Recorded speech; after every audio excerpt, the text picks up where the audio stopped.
Chapter 11. And the Lord spake unto Moses and to Aaron, saying unto them, Speak unto the children of Israel, saying, These are the beasts which ye shall eat among all the beasts that are on the earth. Whatsoever parteth a hoof, and is cloven-footed, and cheweth the cud among the beasts, that shall ye eat. Nevertheless, these shall ye not eat of them that chew the cud, or of them that divide the hoof, as the camel, because he cheweth the cud, but divideth not the hoof. He is unclean unto you.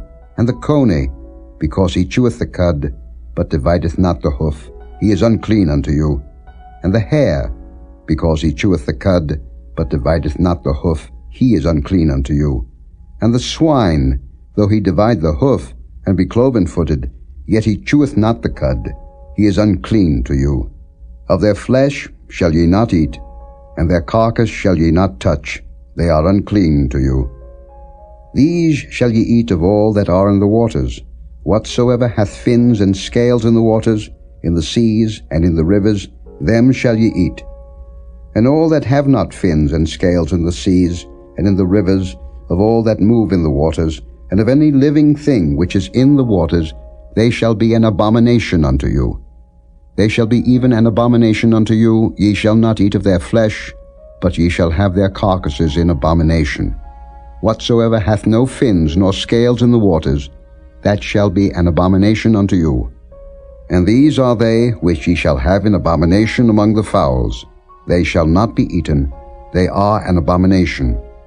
The eagle, and the ossifrage, and the osprey, and the vulture, and the kite after his kind, every raven after his kind, and the owl, and the nighthawk, and the cuckoo, and the hawk after his kind, and the little owl, and the cormorant, and the great owl, and the swan, and the pelican, and the gier eagle, and the stork, the heron after her kind, and the lapwing, and the bat.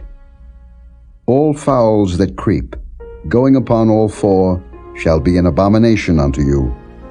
Yet these may ye eat of every flying creeping thing that goeth upon all four, which have legs above their feet, to leap withal upon the earth.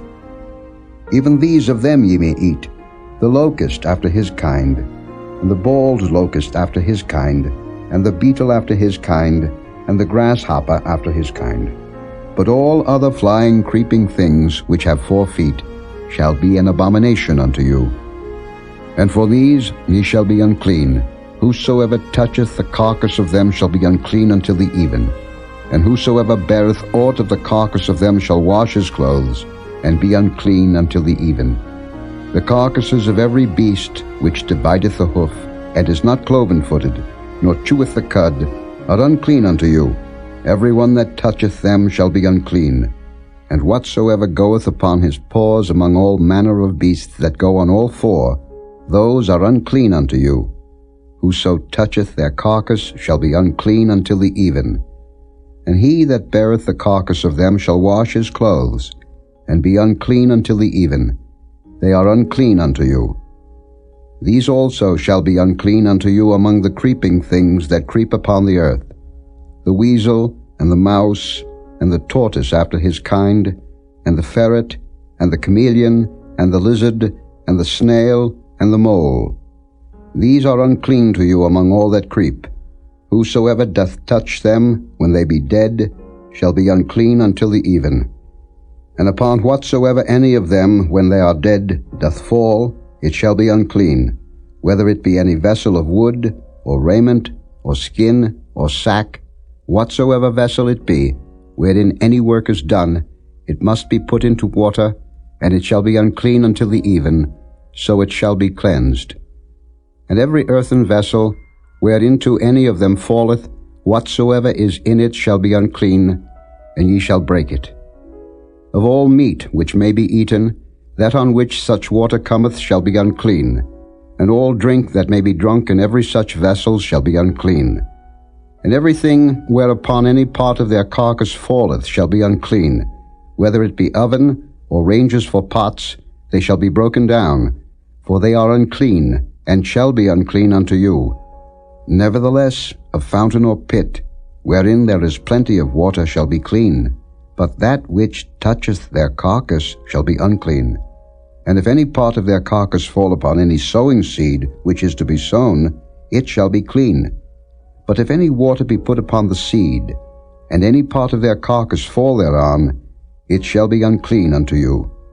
And if any beast, of which ye may eat, die, he that toucheth the carcass thereof shall be unclean until the even. And he that eateth of the carcass of it shall wash his clothes, and be unclean until the even. He also that beareth the carcass of it shall wash his clothes, and be unclean until the even.